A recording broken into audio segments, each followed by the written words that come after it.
တပုတ်ရိုက်ရင်ပို့ပေးဖို့တိုင်ပတ်နေတဲ့သူတွေပြီးတော့ Huawei ဖုန်းလေးပါကင်ထားတယ်ဆိုရင်အခုဗီဒီယိုလေးကိုအဆုံးအောင်ကြည့်ပါဘာလို့လဲဆိုတော့ Huawei ရဲ့ camera setting ထဲမှာပါတဲ့ AI post guide feature လေးကိုကျွန်တော်အခုဒီဗီဒီယိုမှာတည်တည်ချာချာရှင်းပြပေးသွားမယ်ကျွန်တော်တို့ကတစ်ခါတလေလေးအပြင်သွားပြီးတော့ပုံလှလှလေးတွေရိုက်ချင်ပေးမယ် model တွေလိုမျိုးမနေတတ်မထိုင်နဲ့ဆိုပုံတွေကလှမနေပြီးတော့ရှူခင်းလေးကလည်းလှတယ်အနောက်မှာ background ကလည်းလှတယ်ပြီးတော့ကင်ထားတဲ့ဖုန်းကလည်း ZG ပေးဝေထားတဲ့ camera ဥသားသပြီးဖုန်းကြီးဒါပေမဲ့ကိုတိုင်ကဓာတ်ပုံရိုက်တဲ့အခါတောင့်ကြီးဖြစ်နေတော့ပုံတွေကတစ်မျိုးကြီးအမြင်နဲ့ဖြစ်နေတိတ်ပြီးတဘာဝမဆန်ဘူးဗျာ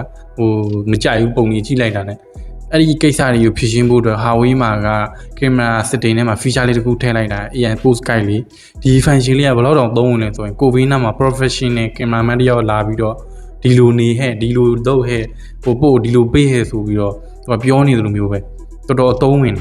ဒီ camera function ကိုသုံးဖို့ကလွယ်လွယ်လေးပဲဘာမှမခက်ဘူး AI post guide function လေးကိုဖွင့်ပြီးကိုက camera ရှင်းမှာနေလိုက်ဖုန်းစကွင်ပေါ်မှာပေါ်လာလိမ့်မယ်အဖြူအောင်မြင်းလေးတွေနဲ့လူပုံရိပ်လေးတွေအဲ့ဒါလေးကိုကြည့်ပြီးတော့ကိုကလက်ချေအနေထားတွေကိုလိုက်ညှိပြီးနေပြီးရိုက်အောင်ပဲဒီ AI ကကြုံအကြပန်းပို့တွေကိုလုပ်ပေးတာမျိုးမဟုတ်ပတ်ဝန်းကျင်အနေထားပေါ်အခြေခံပြီးတော့တဘာဝကြကြ post လှလှလေးတွေကိုဖန်တီးပေးတာကိုကပန်းညံထဲမှာတန်းရလေးပေါ်မှာထိုင်ပြီးတော့ဓာတ်ပုံရိုက်မယ်ဆိုရင်ပုံစံတစ်မျိုးခြေထောက်လေးကိုဘယ်လိုထားရမလဲလက်ကလေးကိုဘယ်နားမှာထားရမလဲအဲ့လိုမျိုးတေချာပြပေးထားတယ်ပြီးတော့ကိုကအိမ်ပြင်ဘက် runner မှာထွက်ပြီးဓာတ်ပုံရိုက်မယ်ဆိုရင်လည်း runner လက်တန်းလေးကိုကင်ပြီးတော့ဘယ်လိုရိုက်ဒါမှမဟုတ်လေ runner လက်တန်းမကင်မှာတခြားပို့လေးနဲ့ရိုက်အဲ့လိုမျိုးပေါ့နော်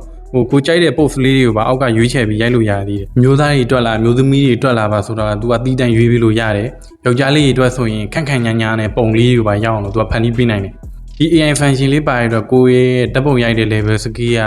ကတဆင့်အထိတက်သွားမယ်ဆိုတာတော့ကျင်းနေတယ်